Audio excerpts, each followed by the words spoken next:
And that is, use your time wisely on Facebook. Dip in and out as far as there is a necessity, and then leave it. Don't feel pressure to tell everybody everything that you are doing. We don't always need to know that you are now going to the shop to buy a pint of milk. Or I'm off to the chippy now. Or my father was so mean, I need a coach. Right? And then they say to her, inbox me, babe. Right? And then she's thinking, I got it. This is how shaitan works with us. Do we have this much time on our hands to give people profile status updates over every move and step and thought that's going through our mind? Wallahi, ya ikhwan, sell me some of your time. I wish time can be sold in the auction. I would take a loan because I probably cannot afford it, and I would buy that time. Do we have that much time on our hands? إِنِّي لَا يَحِلُّ لِي أَنْ أُضَيِّعَ سَاعَةً مِنْ عُمْرِي. Ibn Aqil says, I have made it impermissible for myself to waste a single hour of my life. Al-Hasan al-Basri said, Ya ibn Adam, innama anta ayyam. فَإِذَا ذَهَبَ يَوْمٌ ذَهَبَ بَعْضُكَ. O son of Adam, you are made out of days.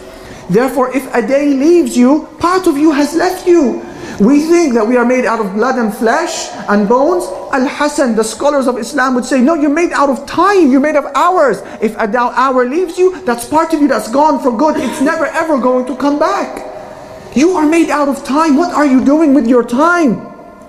Imagine yourself, brothers and sisters, running to a family, your wife and your children who are on the brink of dying from thirst, and you have a bucket of water. How fast will you be running to get to them before they die?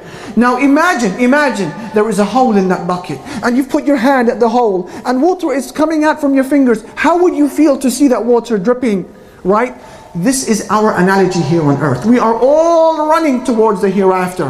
Whether in the right or wrong direction, we're running that way. And time is falling away. Hours are falling away. Years are passing, and we're not doing anything about it. What are we doing with our time? And the people of the fire, they scream, begging Allah for a second chance. What does Allah tell them? Time. You had time. أَوَلَمْ نُعَمِّرْكُمْ مَا يَتَذَكَّرُ فِيهِ مَنْ تَذَكَّرْ وَجَاءَكُمُ النَّذِيرُ. Did we not give you lives long enough? Time.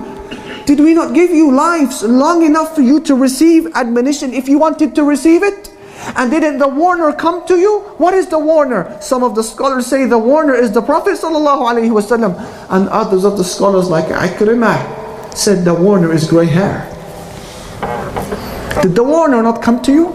Did grey hair not come to you warning you that you're dying? May Allah extend your life, Brother David. He is laughing at me, I didn't say anything. May Allah give us long lives. Time is the most valuable commodity that you possess. They say time is gold. This is incorrect. Time is more valuable than gold. Gold comes and goes. Time, when it goes, it has gone for good. That second that just clicked on the clock, that ticked on the clock, will never come again. But you can be happy for those 2 or 3 or 5 seconds because you are in the masjid. But the question is, when you leave the masjid, what will you do? Your time, my brothers and sisters. Dip in and out of the social media as far as necessity entails. Then leave it and focus on something productive for your deen or your dunya.